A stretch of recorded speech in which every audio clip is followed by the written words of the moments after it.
I really wanted to do something else. I was tired of being at the bedside. I just didn't really know what I wanted to do.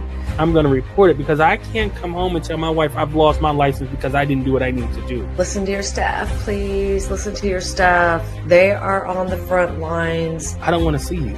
Right, please. I would rather not see you. Give me 3 words that describe the current state of healthcare. Dumpster fire. It's a dumpster fire. Ready to shatter the status quo and unleash your leadership potential? Sick of the same old tired leadership advice?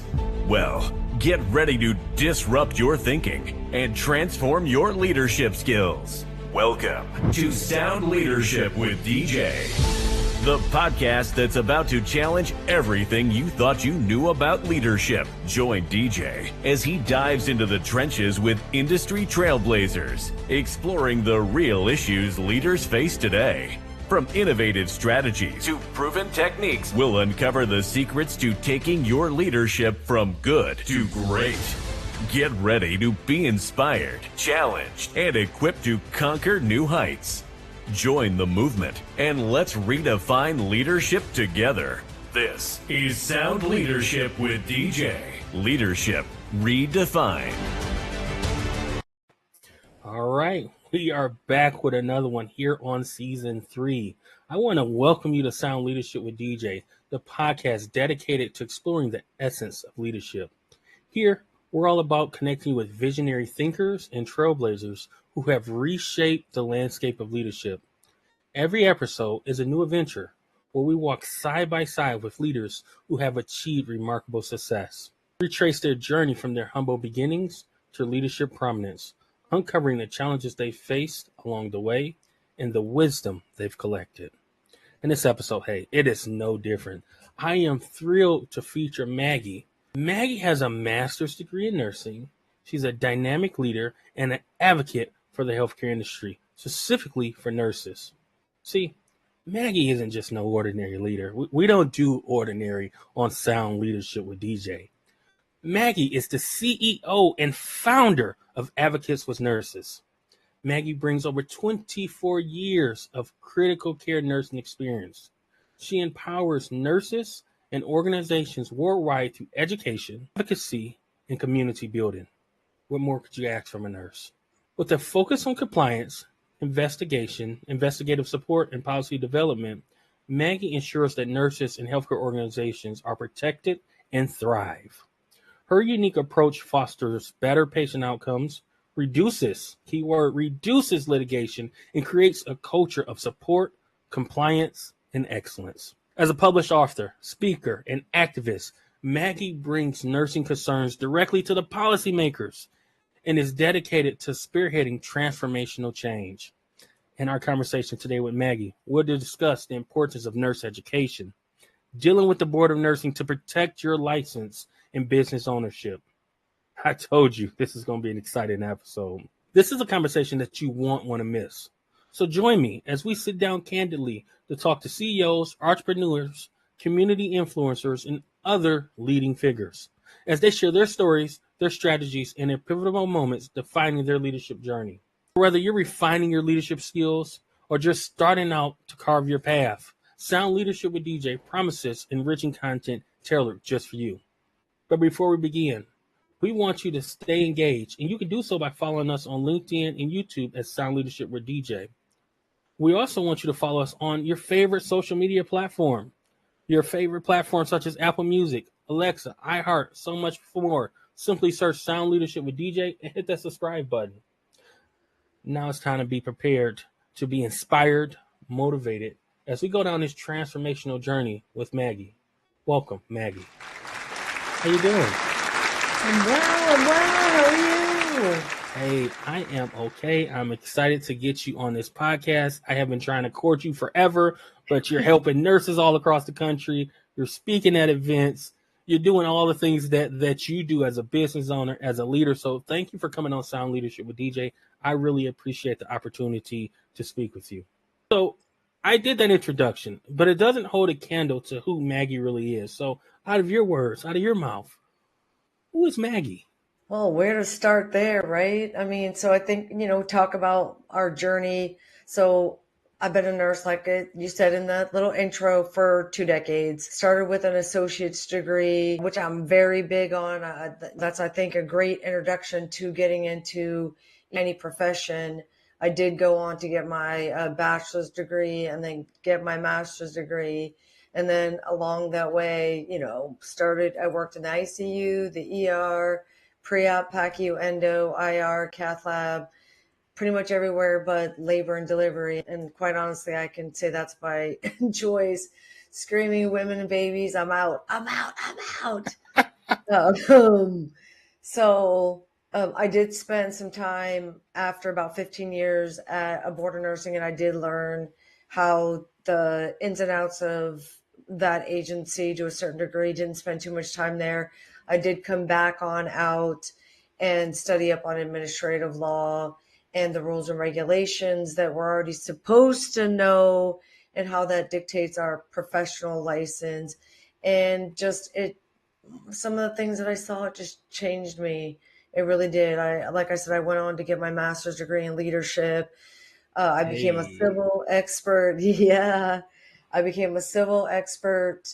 So medical malpractice cases. So if, you know, we hear about this, pressure ulcers, patient has a fall, there could be a litany of those types of litigation. And then I became an administrative expert helping nurses and their legal teams, like you talked about, when they're under investigation, a lot of education, and then support for a nurse when they're going through that process. And then along that way, created advocates for nurses, started, like you said, yelling and screaming at my representatives, got actively involved with going down to the Capitol, and then, talking to my representatives and holding people accountable, asking the real questions, because like we can only do so much of this if you're not willing to step up to the plate and make some real changes. Like you said, I do consider myself to be a visionary as well. But it's actionable stuff. And I am one of those crazy people that go down and speak to my representatives. listen, and there's nothing wrong with that, right? When we talk about leadership, you kind of got to be a visionary. You can't stay in the status quo. You can't be afraid of change, and you can't be afraid to be a disruptor. All the leadership leaders I know were disruptives. You think about the famous leaders who've led the country to greatness. You know, they were disruptors. They didn't accept the status quo. So, kudos to you. And you have a rich background. You talk about starting off as an associate degree nurse and then with those beautiful initials, MSN after your name, all the way up to a master's degree. That means something. That says something. And it to me highlights your passion for education. So what prompts you to go from truly ASN nurse where people, they stay there because why? We're making decent money as associate degree nurses. Oftentimes, I don't know about you. I in a past life, I got a bachelor's degree in nursing and I got a 10-cent raise. Where Yes, that's exactly why I didn't do it. Right? so I got a 10-cent raise. So then you get a master's. It's like, hey, great job for you. It's not required for the job. I mean, great job. So as a lifelong learner, educator, what prompts you to go back to get that master, and how did you choose masters in leadership? Sure. So I was tired of being told no. I really wanted to do something else. I was tired of being at the bedside. I just didn't really know what I wanted to do. And I knew I didn't want to be a nurse practitioner. I didn't want to be paid less and take on more responsibility. And I wasn't sure about doing traditional education. So I decided, leadership was probably, a better path for me. Although I don't know that I fit the traditional mold because I am quite the rebel when it comes to some of my approaches or to my thinking. So I was tired of being told no. ANA does dictate a lot of hospitals and requiring, I think it's 80% of nurses have to be BSN prepared. And I couldn't go anywhere. And I mean, I didn't want to just start, I didn't want to be like middle management, you know what I mean, to a certain degree. Now I have no desire to be in upper leadership. outside of running my own company, because I just don't have a desire to be in the business of healthcare. I want to be on the outside, like you said, provide organizations with tools that they can utilize to, make sure that they're staying safe, adopting policy, procedures, all of it that actually mirrors scope of practice. You help nurses across this country. There's no secret about that. You are an expert at what you do. But what makes you the go-to leader to lead nurses out of, losing their license or surrendering their license? Talk to us about that. Sure. So I'm not a lawyer. I never give legal advice. I am pursuing my law degree, so more Hey, shout education. out to you. Thank you.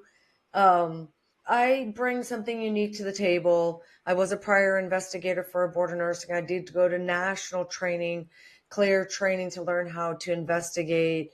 I then studied up on administrative law, and I've just become very passionate.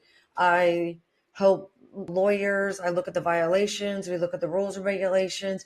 Because I was with an agency, I know some of the, the nuances, maybe some of the things that even some of the lawyers may not realize because I was there. Like, for example, like, let's talk about like rewriting an allegation. Like, we can do that. I'm like, oh, absolutely. Or asking for another violation to be offered up. So if there's a medication that was given, it's a controlled substance, that may be linked to something like uh, a patient abuse or diversion, or and I say, hey, let's just like look. I'll do some research. I'll look up in my master's. So just pivoting in my master's, I learned how to do lots of research, right?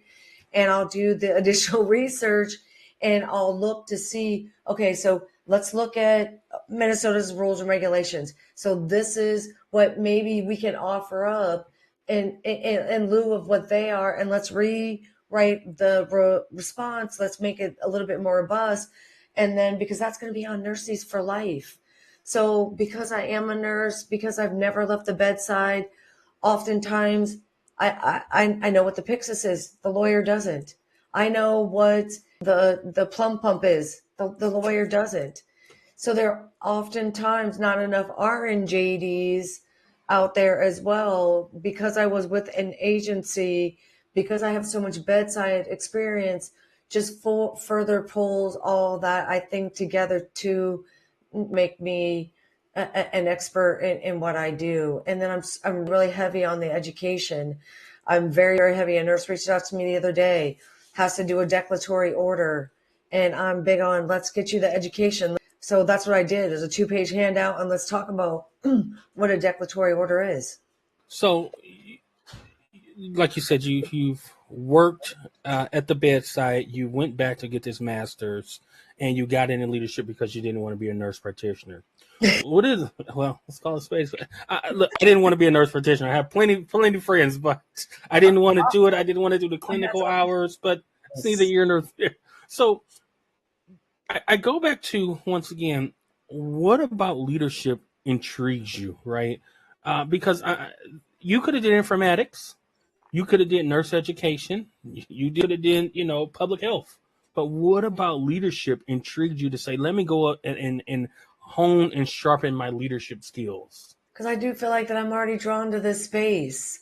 So given what you said, given my options, I just wasn't, once you get past your bachelor's degree, and nursing education has evolved, I think it's quite amazing, but there are still some limitations in the degrees we are eligible out there, like you said, and informatics.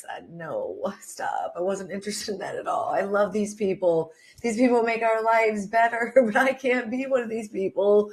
And I think I just naturally am drawn to leadership. I wrote my thesis in procedural sedation. I was seeing unsafe stuff in my environment, so I took that and then created a tool that could be used by an unlicensed person, like a scheduler. If you're being put on the schedule for your colonoscopy or your procedure in interventional radiology, and you're going to be sedated, It's a quick little 8 questions. Nope, they need to be sent over to anesthesia, or no, this is appropriate for nurse sedation.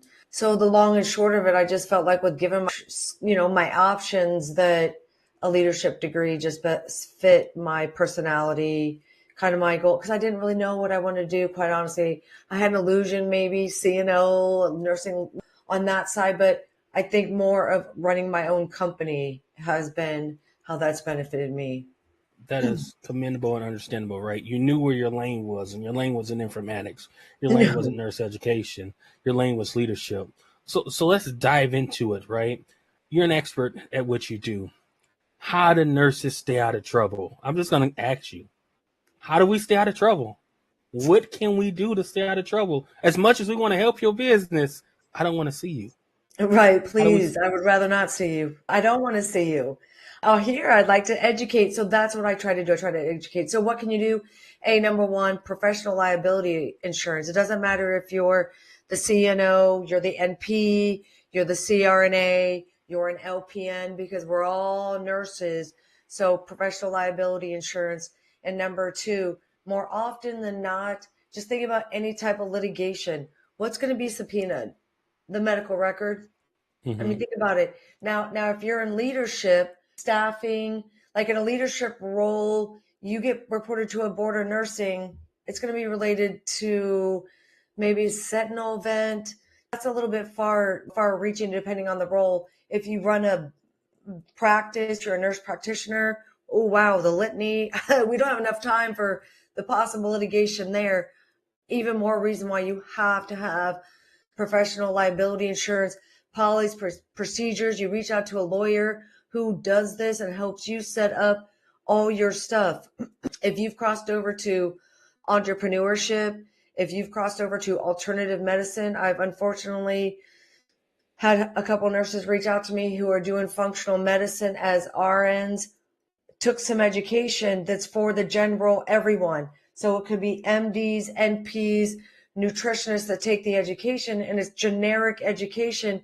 The language and the stuff, maybe it's on page 52, says that you now have to take that and adopt it to the language per your scope. So if you're an RN, you cannot say the same stuff that the NP. You can't be talking about how you're going to stop supplements and write labs. And no, you're not, baby girl. You are not as the RN nor the LPN nor the nutritionist. No, that's not how it works. So you really have to know your scope of practice. What do you need to know to protect yourself? The rules and regulations that dictate your professional license. I just happen to have it sitting here on my desk, quite honestly, because you know that I use it all the time now. This one is an outdated one, but it's not changed. I don't know that we've added anything else up that I'm aware of. So number one, most people do not realize is that you will know and adhere to the rules and regulations that dictate your professional license. When you get handed that professional license, are you going to, this book here, are you going to go through it all? You're not. So what are you going to know? Three things, 3 sections of this. For me, it's 217.11, and you're welcome, Texas, my Texas nurses. That's standards of practice. 217.11 is unprofessional conduct, and 301452 is grounds for discipline. It doesn't matter what state you're in, you need to know all 3 of those sections to a certain degree. And sometimes it's written in language that's not understandable. So go to Cornell Law. Cornell Law has that in there, and you could type in your state. You're in Hawaii. You're going to type in Hawaii standards of practice and under Cornell Law, and it's going to, what I like to call, dumb it down for you. Same thing with unprofessional conduct. There it is, for you. The other thing that I highly suggest is that you go to the decision-making framework that's on the National Council for State Boards of Nursing, because it doesn't matter what you're involved in, it's going to be used that. It's like number 1, number 2, number 3, number 4. It's like 8 things, and you will be held to this. Wow. And you got to know it. It's very interesting, and I don't talk about this often, but I had to appear in front of the board. I know when we last talked before this, I told you I had to appear in front of the board, and It was a traumatic experience for me because I had to appear in front of the board, not as a registered nurse. I had to appear in front of the board as a licensed nursing home administrator. And I think people think that it's not stressful unless you've gone through it. You're like, oh, it's just a board, but you got to go through it. And once you go through it, it's more than just a board. So, I'll be very quick in my description of it, but I got a letter that I had to appear in front of the board. I had to gather the facts and then present my case. Now, as an administrator and as an RN, you should have insurance for yourself, as you mentioned. And I'm going to tell you why. Because when you are termed, that company owes you no protection. They don't have to cover your litigation. They don't have to provide any documentation for you. Hey, did you hit that like button yet? That subscribe button yet? Well, if you didn't hit it, that's how I get views. I need the views. Sound Leadership with DJ invites you to like and subscribe to us on your favorite podcast platform. If you haven't, hit that bell, hit that subscribe button so you'll be notified of every single episode that we host here on Sound Leadership with DJ. Have you done it yet? All right, now back to this episode. They don't have to. You're going to come out of pocket for that. So insurance is cheap. It's $1,000, $1,500 a year. You guys make that a shift, maybe two. So what you can't do is say, I can't afford it, when you can literally put it on a payment plan. So I had to go in front of the board. And the reason I was in front of the board is not because of the actions that I didn't do, because I did everything right. I reported an allegation of neglect. I termed everybody. I did everything I needed to do. But what I did not do was report the nurses who were sleeping on the job for neglect to the state board. So what the state did is they came back to me and said, hey, you were the leader of that facility, and because you failed to report any allegations of neglect, we are going to come after you. I got my hand slapped. I was able to kind of, present the evidence and go through it. And, they said they dismissed the charges, but it was a lessons learned. Any allegations of abuse, Demetrius reports. I don't care who you are. You can be a nurse, you can be a janitor, you can be the receptionist. I'm going to report it, because I can't come home and tell my wife I've lost my license because I didn't do what I needed to do. And it was the most scariest thing. When I got the letter, I came home after working a 10-hour shift at work. I opened the mailbox and was like, this is strange. Well, that's the board sending me a letter. I open it up, and it's pretty much a summons. And I didn't have a Maggie to reach out to. And frankly, people don't like to admit that they had to deal with the board, so they don't say anything. So when I was asking, people was pretty hush about it. And no, never, don't know of a lawyer, don't know of anything. Tell us how it works. But, there's plenty of people that go in front of the board for various different things. Anybody can report you to the board. I can report you, you can report me. It's up to the board to either substantiate or not. And oftentimes before they substantiate, they're going to ask you to come down and explain your side of it, unless it's just loony on the phone when whoever's reporting. But, in my experience, it was very scary. I was acting once again as a leader of a facility, and I failed to report the nurses for sleeping on the job because that is a form of neglect. When you're helping nurses get through this process, right, they reach out to you. How do you help them as a leader navigate that process and, check their emotions and check their thought process? Because fortunately for me, I was still working. My company backed me. But I imagine and I've watched it where they would issue a notice and tell you, you can't work until this is cleaned up, which means you have no revenue coming in if you're not working. So how do you help nurses navigate that? How do you lead them through that? Sure. A lot of it's listening. Because oftentimes, like you said, all the hush, and everyone's scared. The number one thing that they're worried about, I'm going to lose my license. You know what I mean? And some of it is education. I mean, it is straight up a lot of education. I spend the majority of the time talking to a nurse about the number one question I ask, do you have professional liability insurance? Because if you do, then, of course, the first thing I'm telling you is you need to get legal counsel.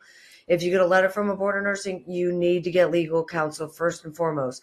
So we unpack that. Do you or do you not have professional liability insurance? If you don't, okay, not a big deal. Still got to get the lawyer. It just is going to cost you money, and we need to be talking about that. So it's through education. Have you got a letter? Where are you in the process? You don't ignore the board. Where are you at in the process? What state are you in? I've helped a nurse and, legal teams in every single state. So oftentimes I know some nuances about certain states. Like, okay, this state is going to have you come down, like you said, and give your quote unquote side of it. Again, your lawyer goes with you. You don't speak to anyone without your representative. Mm-hmm. Texas is going to send you a letter in the mail, certified. You're going to give you 30 days to respond. They're going to subpoena some stuff. So some of that is just a relief to a nurse to just know. I understand. And then, I tell them you're going to get a lawyer. They're going to reach out to the lawyer. They're no longer going to speak to you. You will have to speak to your lawyer. That's who you're going to be talking to. You're going to be writing a response. I just walk them through those kind of things. Each state is a little bit different, but part of the stress and managing that stress is understanding the process. I find that nurses, once they understand that it could take maybe 2 years for a resolution, and then I explain that. Let me tell you why. When I was at the board, I had 200 to 300 cases in various different stages. Wow. There were nurses that were a total risk to the public, and I may not have been worried about you. Not only that, for due process, you want me to do that. Each person gets 30 days. I have 200 to 300 cases. I'm reading a witness statement from your case, and I'm like, well, you just said Bob. Well, I need to reach out to Bob. I'm trying to find Bob. Who's Bob? It could take me 2 days to find even who Bob is. Bob gets 30 days to respond.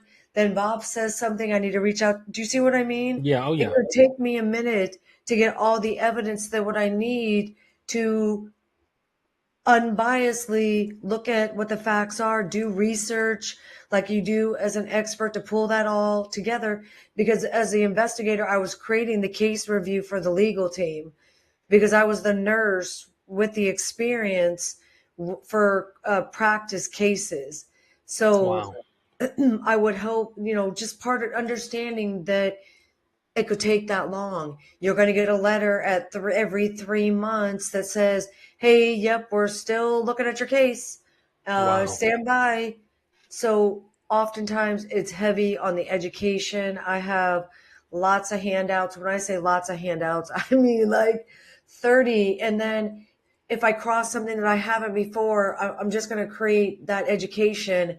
And you know me, I'm just going to store it for later as well, because if I created it for this nurse, there's going to be, or this legal team, Mm-hmm. then there's going to be someone else who needs it. So I just save it. So the nurses come back to me and just like, thank you. I understand.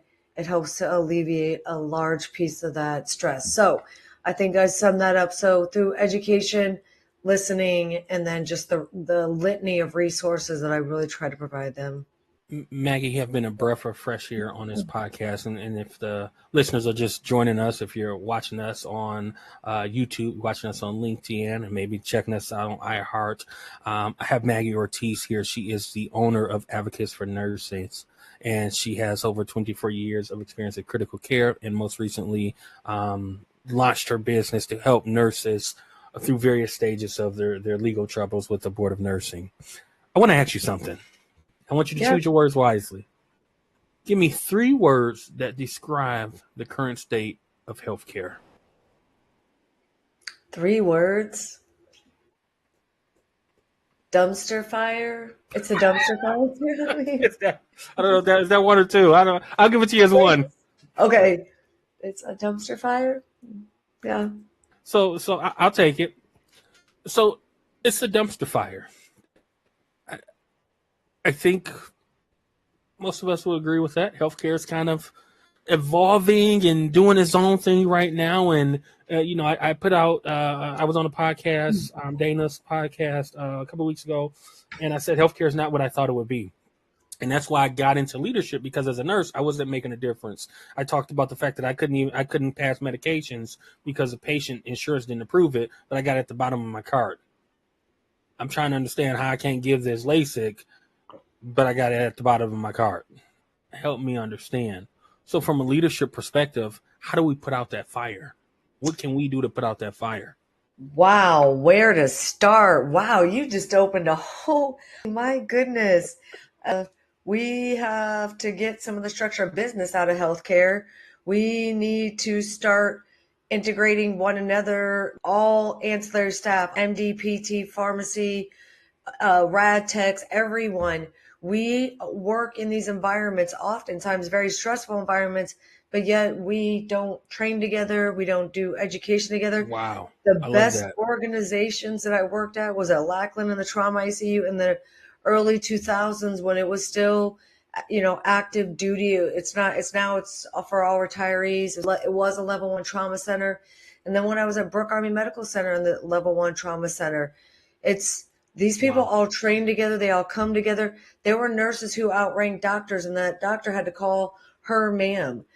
We don't do enough together. There's such a division between us. A doctor will come in the room, like interrupt a nurse, or like, treat me like I'm not valuable. You see me in this room, you see me taking care of patients, and yet you haven't seen me. You have no respect and not enough respect to me to introduce yourself to me. I close the space between us. Hey there, sir or ma'am, I'm taking care of your patient. I treat the patients the same way when I walk into the room, and even when I'm precepting. You just walked into their house. Remember that. They're in a bed. You just walked into their house. I You love it. introduce yourself. You shake your hand, address their family. Thank you appreciate you allowing me to be part of your care today. I've also laid in a bed. I've also been in a bed, not only from just having kids, but from, having some chronic illness as well. So I am, not a stranger to that. And I think that we need to extend people respect. The communication would improve. That's one of the number one problems. You want to talk about litigation, communication. It's one of the third leading cause of death, error, all the stuff in this nation is us. This is pre-COVID. I don't know what COVID's done to those stats. I can't imagine it's gotten better.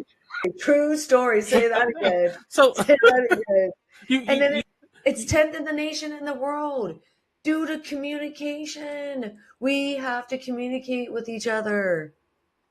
and you mentioned it, right? We have to communicate with each other. We have to treat each other with respect and dignity. I don't care who you are, whether you're a doctor, nurse, family. You don't just walk into a patient room and greet the patient and not greet the patient and greet whoever's in the room. That's something I teach my 7-year-old, right? When you walk into a room, I'm being honest, you have to address people, but those are leadership skills. And not everyone has it. And when you talk about communication, not everyone understands the importance of communication. How when you're sending a message, that message can be distorted for various reasons before it gets to that receiver. It can be distorted. It can be distorted because of their perception of you, how they view you, or their past, what they're going through right now, right? How your body language is sending the message, right? I'm saying yes, but my head is shaking. No, I guess hard for me to do it. Yes, but my head is saying no. Or I'm saying, yeah, I'm having a good time, but my arms are crossed, right? So communication is key. And as leaders, we must know how to communicate if we want to get people to buy into what we're doing and to follow us. And I think that you have done that. You have been able to articulate your brand, articulate value, and you've launched your company. So tell us a little bit more about your company. Tell us where they can find your company and all things about your company. Yes. Well, thank you. So really developed out, actually established in 2020, helping nurses and their legal teams when they're under investigation. But I help organizations as well. I do teaching. I have online charting course. I'll develop out a course. I do some speaking events because you know what I'm about. I don't want you to come to me with a letter. So if you need something, I'll create it. It doesn't matter what you need. For organizations have reached out to me. They passed a bill in a state. So I helped them adopt a policy to make sure it aligned with what was happening. Or someone reached out because they wrote a policy that didn't align with some scope of practice. So then I looked at that. We made some edits. Now that organization is aligning with that LPN scope of practice because it's not doing triage. So we made some changes and we talked about some things and protected that organization from litigation. So heavily surrounded around education. I offer legal and nurse consulting services as well as expert services, speaking, training, mentorship, all around protecting your professional license. Basically what it comes down to, the number one thing like we talked about is oftentimes the charting That's why I created the charting. That's why that was like the number one thing I created. That was my biggest thing because I've seen it on the big screen. And when it looks like a kindergartner put that together, that doesn't make, like you already said all the words. Right now, all those nonverbals, the jury from the Walmart, from Kroger's is making these decisions about you. So let me help you with the words and how you write those. Being able to articulate is super important, and it's something that I take great pride in, being able to articulate, but we all can continue to learn and strive to be better, especially from a leadership perspective. So as we bring this podcast to a close, what is one thing that you would leave an aspiring leader with? Please listen to your staff. They really, like you said, they are on the front lines. They're the ones who need the support. If you stand next to them, if you lead by example, I promise they'll follow you. If you stand in the trenches with them, you support them, truly have that open door policy, they'll follow you. Wow. Thank you, Maggie, for coming on this podcast. How can they reach you, connect with you, follow you? By the way, she got 15, I lied. So we're 40-something thousand followers, correct, on TikTok? Yes. Yep. Just don't let me misspeak. No, correct. 15,000 might be on LinkedIn or something, but 15,000, I believe, is LinkedIn. 40,000 is TikTok. Yes. So you're already plugging me. I am Advocates for Nurses. My logo is all the same. It's Advocate number 4 or FOR Nurses. There are some, people who I think like everyone, they try to take your logo, but just make sure it's the right one. And then Maggie Ortiz. I'm on all these platforms. I'm on every single one. Insert them all. You can find me in TikTok, and then you can get my link tree and find me everywhere. Don't wait till it's too late, please. If you have a question, you have a comment, I have tons, like you said, I have 40,000 followers because I drop tons of gold nuggets all you the don't time. gatekeep. And you duetted my video the other day, which shout out to you for duetting my video. I was scrolling and I was like, what? You get on TikTok and you get a following and you scroll and you see yourself, and I'm like, okay. But then I saw you next to me and I was like, hold on. Think Sound Leadership with DJ. I think that was Common Ground, our other podcast that I host, Common Ground with SMK Medical. And we were talking about MDS. So if you're not following that podcast, go follow that podcast, Common Ground with SMK Medical. Dude, it's good. Thank you, Maggie. I really appreciate you. Thank you. Ditto. If you're not following this guy as well, honestly, please follow him. He's solid.